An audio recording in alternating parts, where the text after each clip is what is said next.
Hello everyone, how are you guys? So on my group page on Facebook, I was asked to take a little tour around a basic watercolor palette and show you how to fill it, show you about the basic 12 colors that every palette should have, and give you some tips that you might need to know before you start your own custom watercolor palette. I do want to mention that there are two special edition Schminke sets that are still available, and being that there's a botanical set for summer and then there's a seascape set if you love blues with some really unique fine watercolors that are totally affordable.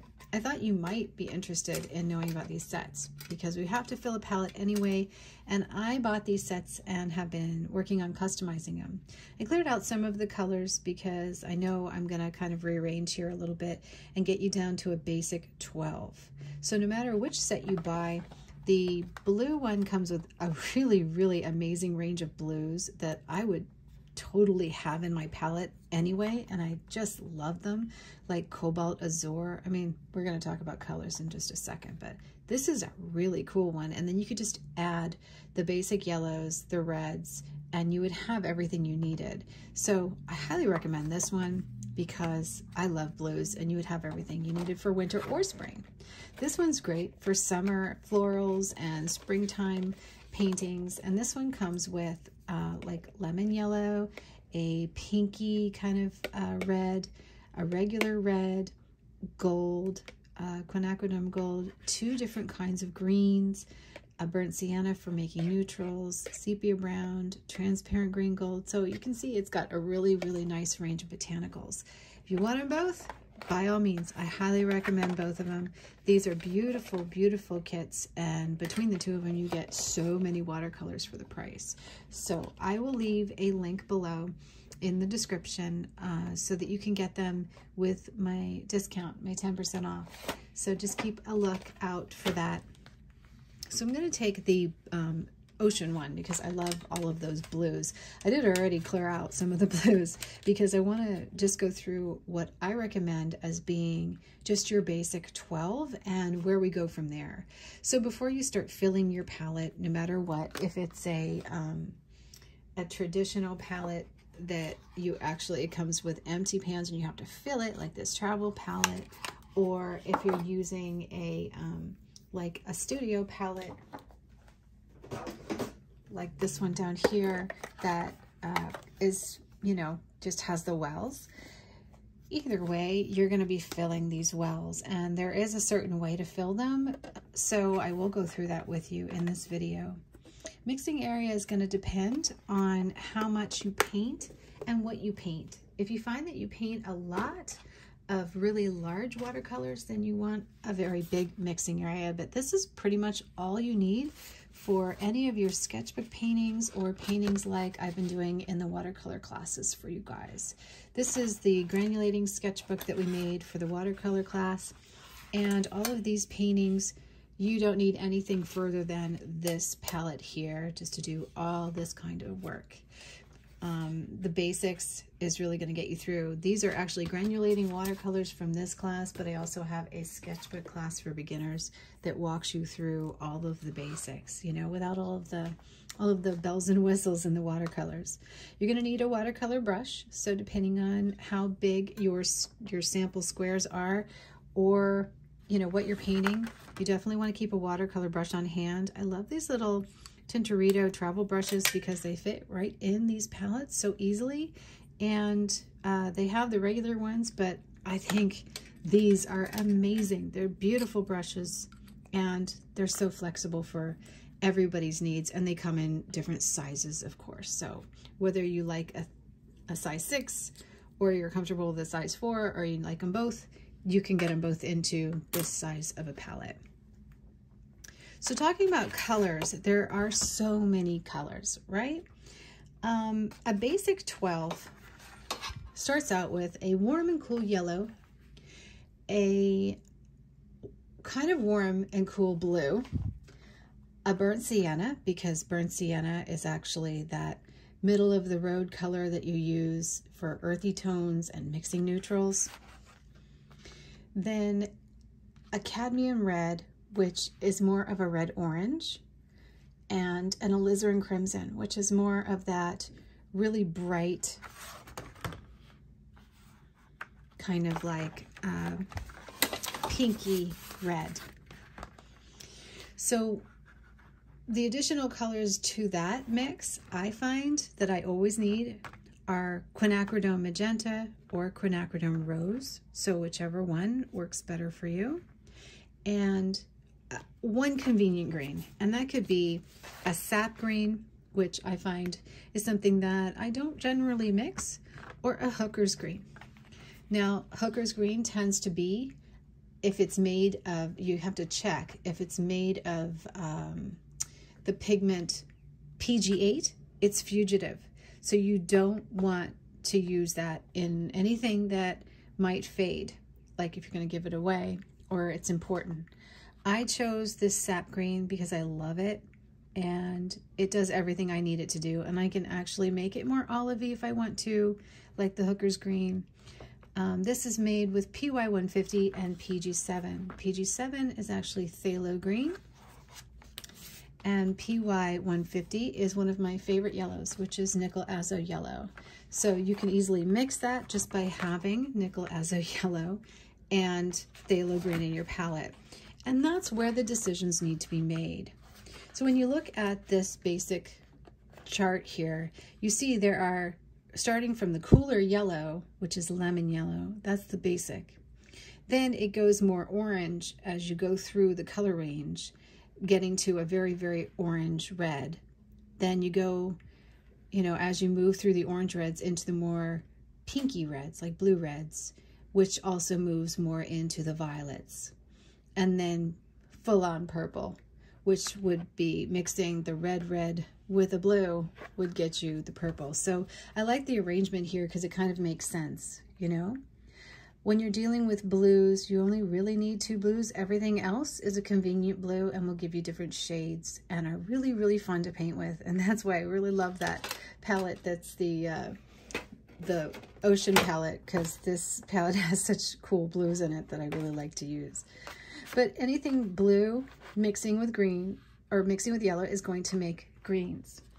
If you look at the basic color chart, we need to know this before we fill our palette, because you have to have 2 reds, 2 blues, and 2 yellows to get pretty much all of the primary colors covered, mixing to get the secondary colors. So yellow, red, and yellow are going to make orange, yellow and blue are going to make green, and blue and red are going to make violet.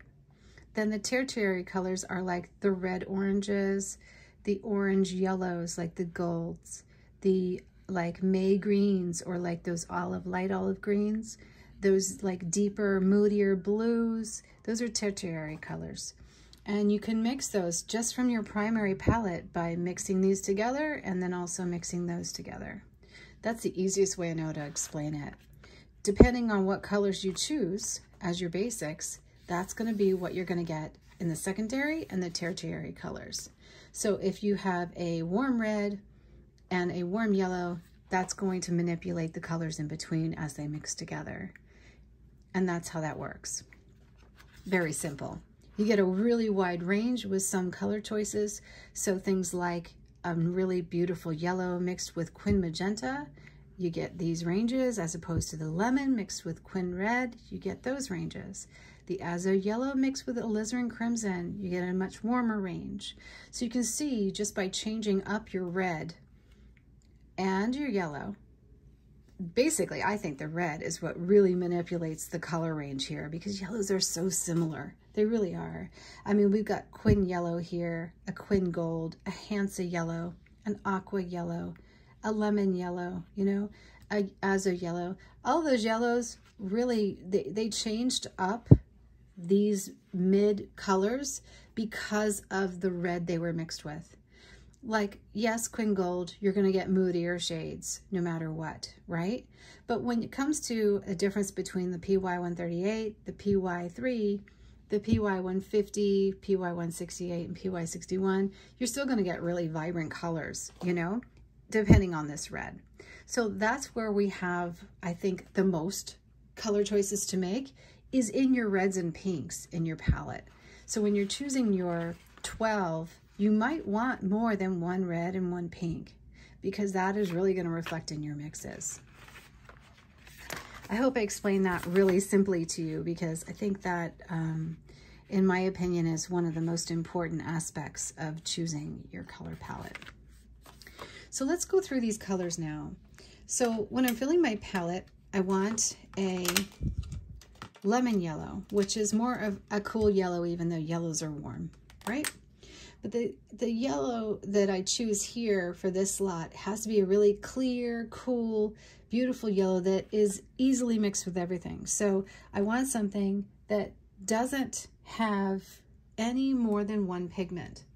Now, depending on what color company you're going with, PY3 is my favorite lemon yellow, but there are so many to choose from. Most of these kits come with a lemon yellow, and Schminke, you can't do any better than Schminke. They're the best. They really are. The botanical set comes with a lemon yellow right there.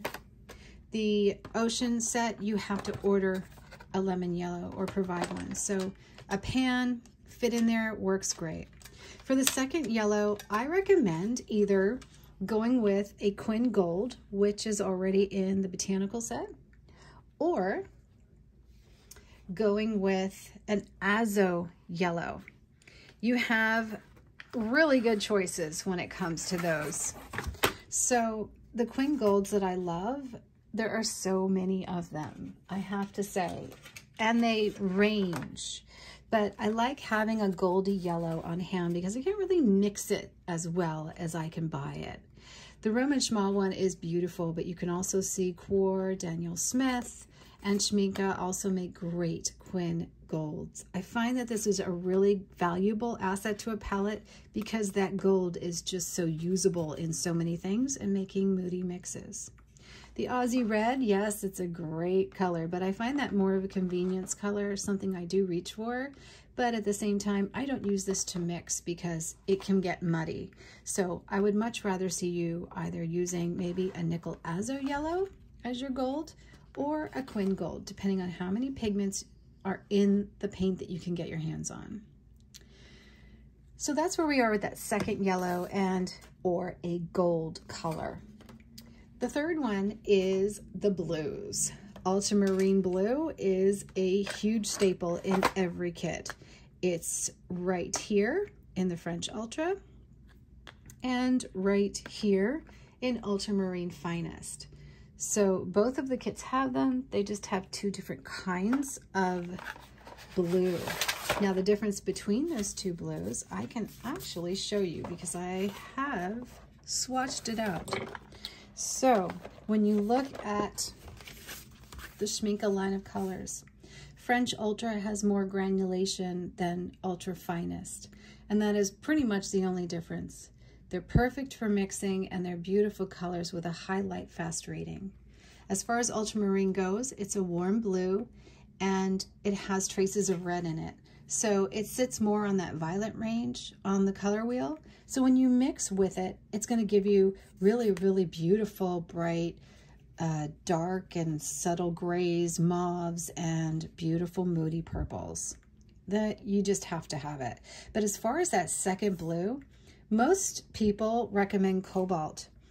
Cobalt Cerulean is in the Ocean set, but so is Cobalt Azure, Helio Cerulean. I mean, you have so many Cobalt Blue Light, Phthalo Sapphire Blue. There's so many beautiful blues. These are all blues in that set. So Cobalt Cerulean, Mountain Blue, the Ice Blue, which is a limited edition, Cobalt Azure, Cobalt Light, Prussian Blue, French Ultra, and Ultra Finest. Those are the ones that you'll see in these two kits. So you get a large range of them, including Sapphire Blue and Helio Cerulean. They're just wonderful. I think even there is a dark blue, which is this one, and an indigo, which is this one, that are additionally in the Ocean set. The Prussian Blue and the Ultramarine Finest are the ones that they include in the Botanical set, and those are just for botanicals, you know. But Prussian is a color I love. I've really used it a lot, actually. It's something that I often go back to, very, very often. But as far as basics, you only really need a French Ultra. And for your second blue, Cobalt blue is the most popular, but also toxic. So I recommend either going with like a cerulean blue, which is really, really easy to mix and has some granulation. It's beautiful. But you can also go with a phthalo blue, either PB15.1 or PB15, I think 0.6, or PB15.3, just depending on the tone of blue you like. There are so many options. Probably Helio Cerulean by Schmincke is the one I use the most. And that's great for mixing and also for brightening your color tones up. You can see it, it's really pretty. So then we have the Burnt Sienna. So Burnt Sienna is a great basic to any palette. And the reason why this Burnt Sienna is really important is because it makes those beautiful neutrals. Burnt Sienna is PBR7. If there are multiple things in your Burnt Sienna, like this Burnt Sienna here that has PR101 and PBK9, that is not the base Burnt Sienna. It might also become burnt umber. If it's called burnt umber, it's what we're looking for. PBR7 is the pigment number. So depending on your source, they are going to switch up the names. Always go by the pigment number. This is the tone we want, and that makes those beautiful earthy tones. If you mix it with red, it's going to give you more of those earthy reds. If you mix it with green, it's going to give you those beautiful, like, you know, deep moody colors all the way down to neutrals. So if you mix it with ultramarine to form those range of blues to grays to browns, that's also really, really wonderful. It does so many things. So you definitely want one of those in your kit. Now let's talk about reds, because reds, as you know, are really important. So going back to those red choices, what are we going to choose? Now, if it's me, I'll tell you what I would choose. If I were narrowing down, instead of a cadmium red, because cadmium is toxic, we still want that vibrant red, orange, something that maybe stains a little bit, but it's just transparent and intense. And one of the ones that I found that I love the most is actually Pyrrole Scarlet Red. And it is a red orange. It is beautiful, and it just knocks my socks off. I think it is just something that I've always loved in my palette. The code number on it is PR255, but also PR254 will work as well. Those are both the Scarlet Pyrrole Reds that are those red oranges that kind of give you that same big, bright, bold burst of color. Depending on what company you're in, they are going to look slightly different. I noticed this one by Szmal was really nice. It's Scarlet Red, but it's PR166, so it's a little different, as opposed to the Pyrrole Red, which is PR254. I think the Pyrrole Red is more bright, but this is also really more orange, so depending on what you love, those two will do fine, perfectly fine. The next one is the Alizarin Crimson. So Alizarin Crimson by nature is actually a fugitive color as well, and you have to be really careful because much like things like Hooker's Green, the Alizarin Crimson by most brands is going to be fading and should not be kept in direct sunlight actually. It will change. So it's the oldest synthetic deep red, but that pigment has many replacements. It's a lake pigment, and I find that quinacridone red is the best replacement for it. It allows me to still stain the paper, but I can mix it with anything, and it just gives me those really, really beautiful, bright colors. Quin Red by Szmal is available in pans, but there's also some beautiful like PV19 Permanent Carmine in Schmincke that I think you will love. It is just such a gorgeous red, and it's got that pinky tone red, so it will mix with your blues for those really bright purples. Another good thing to have in addition to those two basics is something like Magenta or Quin Rose. So depending on what color palette you're going with or what company, Quin Rose is pretty much available everywhere in all kinds. I haven't found one I don't like yet, but definitely get professional watercolor all the time. Quin Rose is a beautiful pink that can mix with anything, and I find that I use it probably the most. This is like my go-to color. Quin Magenta is my other go-to color, which I like very much, and you can see it's a little more purple, and it makes some really beautiful moody shades when mixed with things, you know, with different blues. So those are two that I love. I did want to mention Yemen Blue because it's a brand new blue, PB86. This one is by A Gallo, and I love it. I think it's a great replacement for Cobalt because it's really flexible, but it's also kind of got the tones of ultramarine, but like Cobalt is, it's somewhere in between, right? Yemen Blue has this beautiful light shade that it makes that is much like the Cobalt Blue, but probably not as toxic. A Gallo has a Sap Green, and in every kit, I believe you should have a green. Sap Green is a great replacement for Hooker's Green because Hooker's Green is fugitive color. It's PG8, and that definitely is sensitive to light. So non-fugitive formulas like Sap Green, PO48 mixed with PY150 and PG7 create a gorgeous green that can mix into browns. It can be mixed with burnt sienna or quinacridone sienna or burnt orange. Sap Greens mix well with other colors. They really do. Just a little bit goes a long way, and you can pretty much mix this Sap Green into all of these beautiful blue tones and even down into like orange ranges depending on what you mix it with. So I think Sap Green is a lovely color. But as you can tell, just by looking at all of my swatches, I have a really big problem with watercolor. And the reason why is because so many of them have so many beautiful effects. So you have other slots outside of the 12, especially in something like this that holds way more.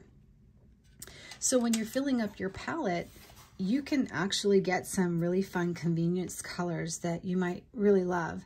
I'll go over those in other videos because I don't want to make this video too long, but what I look for when I'm choosing additional colors are things that are really different.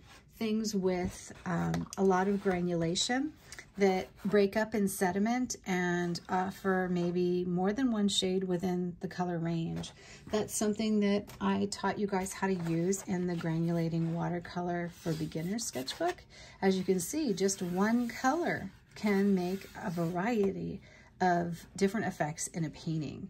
And to me, that is so much fun. I mean, one color can go from lighter blues to darker blues, you know, to violets and grays. And that to me is worth mentioning because those are the kind of colors that I can't really mix on my own, but I would like to have even in a basic travel palette.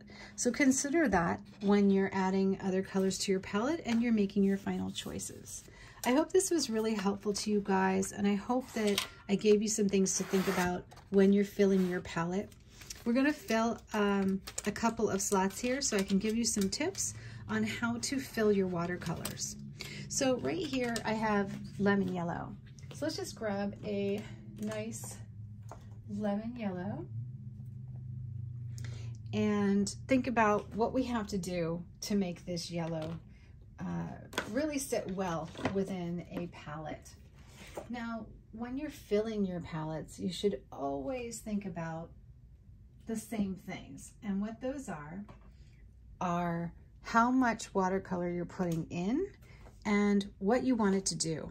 So depending on the watercolor you choose, it might have a dry time. Some of them dry harder and faster than others. So to find that out, you're only going to want to put a small amount of watercolor in your little well. Now, whether you're using a small little half pan or a full pan, it's going to work out the same way. So what I would do is only fill it about this much and let it dry, because some of them will sink down and some of them will stay. It just depends on the watercolor. You're just going to add the color in, moving back and forth, and top it out. Now, if the watercolor is thick like this, you might want to just take the end of a brush, add a little drop of water. Oh, I've got color. Oops. Well, that's a funny happy accident. Oh, that happens. We can clean it out. All we have to do is just tap it down and dip it in water.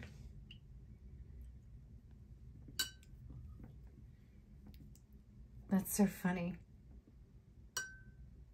There we go. Okay, all clean. So I'm just taking the end of a clean brush or the actual brush, and I'm just mixing a little drop of water in it and smoothing it around. And the reason why I'm doing that is because I don't want a glob of paint that doesn't sit, that sits unevenly within the well. And this is the same for whether you're filling a well in a palette or a pan that's going to go into your palette. So see how nice and smooth that is? Adding a little bit of water to your watercolor does nothing to hurt it. It's actually really good to smooth it out and create a nice even surface. You let that dry fully, completely before adding more, and then you just do it again and you'll end up with a perfect pan of paint. Now, it is not uncommon for things to not dry quickly. Things like Mission Gold, Core, what else doesn't dry? Some of the White Nights. You know, there are a lot of paints out there that just don't dry fast. And the reason why is they've got a really beautiful high level of honey in them, and or whatever else, you know, might be keeping them more moist and juicy. That's fine. You just need to maybe don't go any further than filling it a quarter of the way before you go, you know, and make sure it settles down and then fill another layer. That will keep you mobile if you don't want to wait for things to dry. But a good example of this is my Mission Gold palette. The reason why I mention it is because it's my messy palette. I actually did a video on this, and it's so messy that it's uncontrollably messy. And I did it for effect because I wanted to show you what a messy palette looked like. As you can see, I filled it so much that I let it run over. And as a result, it's still tacky. I actually have to leave it uncovered, and I'm painting with it though, but I actually have to leave it uncovered because you can still feel how the Mission Gold paints just do not dry well. So they don't really travel well, but at the same time, once they do dry, they're fine. You know, I really love this palette messy. It's just one thing I do because I sit there and I mix things around and I get really customized colors this way. So to me, I know that some people are like, oh, I could never do this, but look at that beautifulness. Like just mixing right now a little bit of the ochre, I'm getting more of an olive tone, which is going into a brighter green, and see what I mean? So this is why I have them this way, because I want to create these little messy areas of different colors. So when I paint, I'm not having to mix. So that's just me. I wouldn't recommend this for a beginner because, of course, you need to know what your colors do and have a really good amount of practice with it. So this is not something for you, but at the same time, I love the Mission Gold arrangement. If you just filled it normally like this pink, this is a beautiful palette, and certainly the watercolors are so much fun to work with. I think that you can't go wrong if you want a palette with a lot of convenient colors just already done, and then you just open it and you put it all together. That's something that it is larger, it's not travel, but it's a great way to get a studio palette and get some experience with some different colors right off the bat. So let's fill a well before we go here, just for those of you who have not filled a well before. So I have a well here, and we'll use the same paint because this one requires a little mixing. So starting at the back of the well, I am going to squeeze the tube into the corners first, filling that in. Just about that much. Now, of course, you can fill it all the way if you want, you know, but it will take a lot longer to dry, like the palette I just showed you. Then just take a watercolor brush. Let's see which one we're gonna grab here. And add a little water and then just pat it down. You can use a toothpick to do this, but a watercolor brush works great, you know. I just like that smooth look. I'm not changing the consistency of this watercolor at all. I'm just making sure that it gets in there. The reason why is because some of the brand new palettes, when you first get them, they're very, very slippery. And if you don't do this step and kind of like blend it in, it takes longer to dry, and it also can fall right out. And this step, just kind of drawing it forward and giving your watercolor that nice even slope, tends to keep it locked in there. That first layer is really important in locking in the color. It also helps it not crack, because if I just leave a glob of paint in there, it's more likely to crack on its own. And look how much better this looks. I just smooth it on towards the front so that when I do want to come back and use it, I can just draw it right in like that, you know? And again, just clean your brush and just kind of tap it and smooth it over until you get it kind of like nice and locked in place. And then just, you know, pour off the excess, and you can even do this while you're painting so you don't waste any paint. But essentially, you know, having them at the end here, you can just draw them down and mix them together. I tend to keep the colors, like I said, in my palette. I don't really clean them. Sometimes I'll clean a little space on the side if I want to start fresh on something, but I usually don't clean the entire palette because you get all these really lovely neutrals. And, you know, I love custom colors. I think it creates mood and ambience in a painting and just gives you something extra that nobody else has. All right, so I think I covered all your questions. If I didn't, please let me know. I would love to answer more questions for you.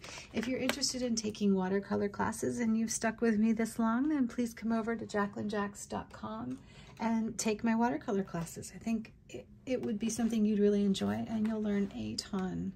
Have a great time, you guys, with your watercolors, and happy painting.